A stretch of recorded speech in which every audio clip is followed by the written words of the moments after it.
very surprised. He just stood and grinned as I opened the box. But I found out from my husband that Elvis had bought this for me because he had bought my husband the Cadillac, and he didn't want me to feel that I wouldn't have a gift as appropriate as my husband's.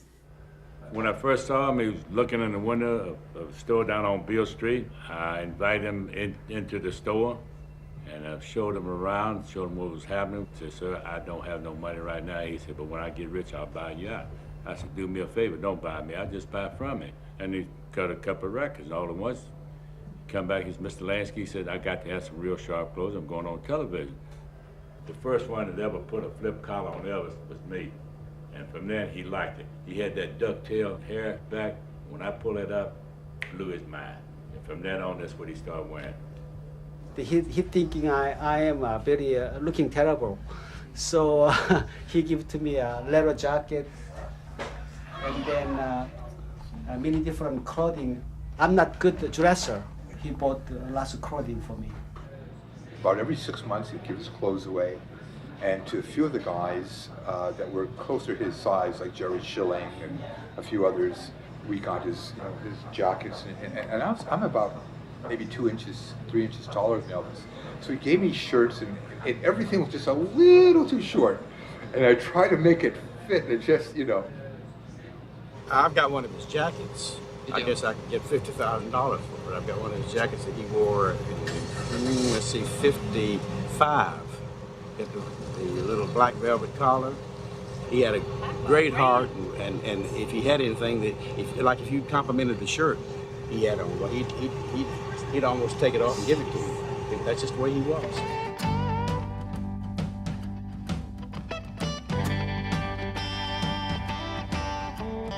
Beale Street, soulful southern stew, integrating, fascinating, raw, transforming the boy who would became into a music man like no one ever saw. It was all in the music and in the rhythm when it sang, and in the lessons learned, both obvious and core. He was a good man, wonderful man. Had a temper, we all know that. Had a huge ego, we all know that, but I don't think you can find a superstar that doesn't have one. That's what makes him so special. Like, I never heard him say in a situation that was serious, "I'm wrong, I apologize, I'm wrong." He would get around it. In other words, he just couldn't do it. He would make up it in other ways, just in words or in some other sort of deed or something.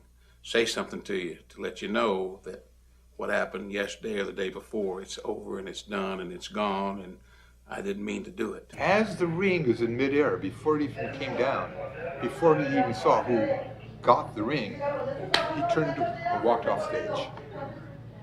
Afterwards, I remember Joe Esposito said to Elvis, "What the hell are you doing? That's like a $30,000 diamond ring. Why did you do that?" And Elvis said, I'll tell you why I did it. He said, I just, that voice inside of me, that still small voice, just said, someone needs that ring more than I. He said, I can buy a ring of all the rings I want. When he'd put his rings on, they would put Band-Aids, flesh-colored Band-Aids, around his fingers in front of the rings, so that when he'd do his routine going down and shaking hands in the front of the stage, nobody would be able to pull these rings off. This particular night, after about the second or third night of wearing this one ring, he was getting ready to go out, and he said, "Don't put one there." It didn't mean anything to me, but Joe looked at me and he said, "He's going to give that ring away." The concert went on, and we were all standing in the backstage or behind the speakers where we would stand, and he'd do his routine where he'd go down to the audience or go down to the edge of the stage and give his scarves away, and he'd start shaking hands. There was a little girl sitting down there in a wheelchair, sitting real close to the front of the stage, And he took this ring off and put it in her hand, closed her hand. His security guys went over to the little girl's mother and told her he just gave her a really expensive ring. It was an opal, a huge, maybe 4, 5, 6 carat opal. And around it, it had either half or 3/4 diamonds all the way around it. I mean, this thing was, the center stone was huge. So it was a huge ring. I mean, it was a stage person's ring. And I remember that it cost somewhere in the neighborhood of $35,000 or $40,000. That's the kind of stuff. And there was never any news press about that. There was never any publicity about that. He didn't do it for that. I mean, he got a big thrill out of giving this little girl in a wheelchair this ring, and that's the kind of stuff he did. It was after he got out of the Army, and we come in and record one night, and they had a spotlight over his head so he could see the lyrics, you know. And it was hitting, reflecting off of these diamonds. And what, it was just diamonds all over the walls. You could see them diamonds shining, you know. So after the first take, I said, well, that's a nice ring you got, Elvis. He said, yeah, I said, I just got them not long, a few days ago, whatever. He said, you want to wear it for a while? I said, yeah, I'll wear it for a little while, if you don't mind. So he said, now, when we get through in the morning, it was the next morning, he said, you can give it back to me. I said, that'd be fine. So when we got through and they called it a wrap, and I went over to him, I said, well, here's your ring back. He said, oh, no. I said, hell, when I go broke, then you give it back to me, you know. So I still got it. This is the ring that Elvis Presley gave to my husband for his birthday. And this one was given to me because my name means Leilani. It's a Hawaiian name, which means heavenly flower. So he thought this would be appropriate to give me because it's a flower. This one he gave to me, I think it was the first diamond ring that he gave me. Elvis liked to give from the heart, and the Hawaiian people are the same way. They believe in sharing what they have, even if it's very little, that they would share with family and friends and not be selfish and not be feeling that it's mine and I'm not going to give it to anyone else. So that we definitely have in common with Southerners. Elvis had gone to Hawaii a lot, and he was the largest single contributor to the Pearl Harbor Monument. And because he had done the concert in Hawaii, he wanted to give my husband a gift that would be memorable to him. And so he gave him the cape and the belt that he wore during the concert in Hawaii. And we have it in our hallway. It's beautifully framed. Once Elvis and I went into a pet store. He said, give me every one of these dogs. We got a pug, we got a poodle, we got a Maltese, we got a chow, we got a Pomeranian. I mean, there was every kind of dog that you could imagine. We were swarmed with 15 puppies in the car coming home, and we gave all these dogs away. I mean, it was incredibly joyous. Which reminds me of a time we were buying horses. We got Priscilla and Sandy a horse, and then Elvis and I got a horse.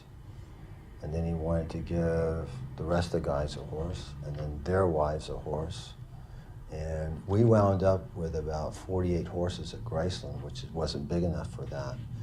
And then buying a ranch. One night, we were about 3 in the morning, I get a call. Hey, Jerry, there's this great horse ranch down in Mississippi. I'm going to be by to pick you up.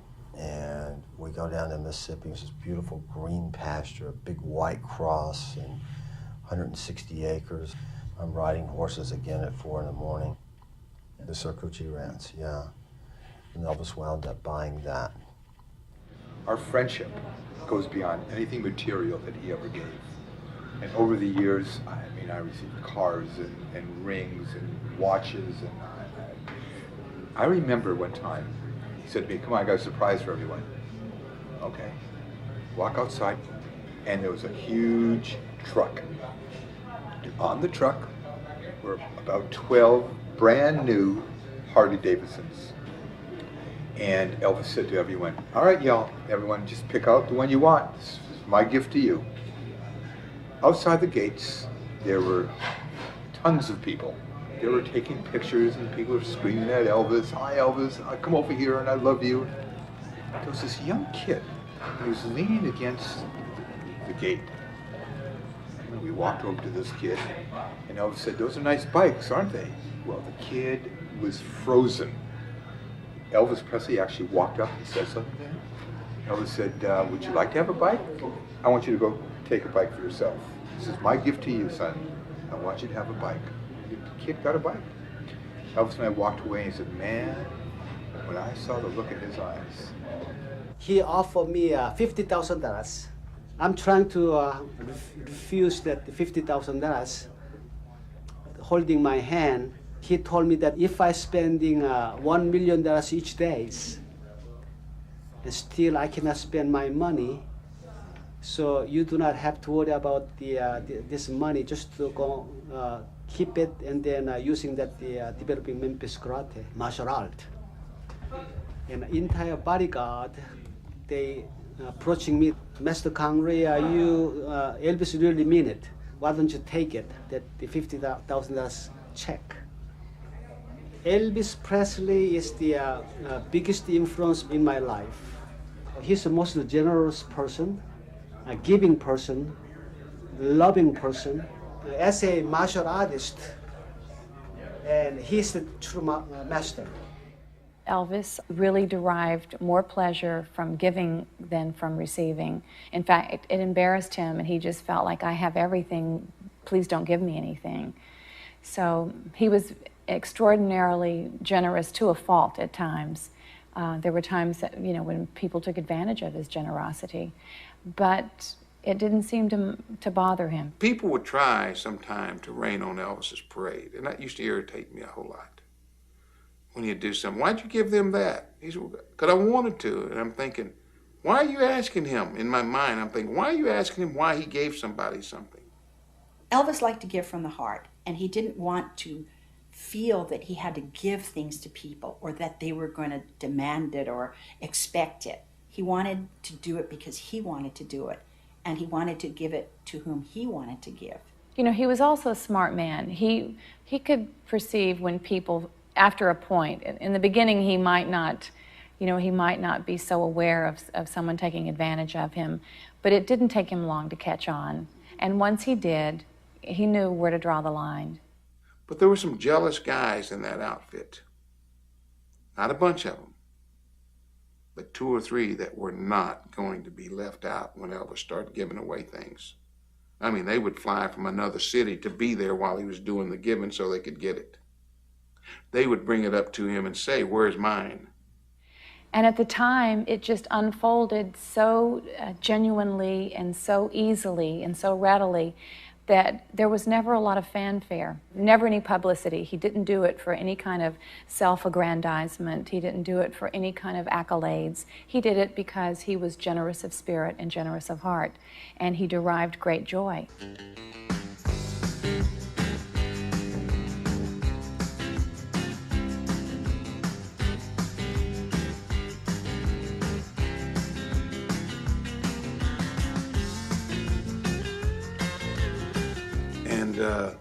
So then Captain Kennedy, his brother, was a deputy sheriff, and he died. We went back up there for the funeral. Elvis played a very significant role in how all of that transpired. I mean, he played a very humanist role in making the Kennedy lives not quite as difficult as they could have been. Unfortunately, my brother, who was a Denver police detective, who had some personal problems, marital problems and so forth, took his own life. Well, this Elvis was more moved than members of the family. I mean, this was a blow to him, and you just can't say enough about the guy. I mean, he went over to the family's house, he counseled all the nephews and nieces and children, I mean, like a brother. And he was a very sincere man, and he ended up, in fact, paying for the funeral, which was no small tab. He also flew in his group, the Stamps, to sing at the funeral. The church was packed, of course, and was aisles of rows and rows of policemen there, and he wanted to be part of that group. And Elvis didn't want to draw any attention, so he wore a policeman's uniform and hat, everything at the funeral.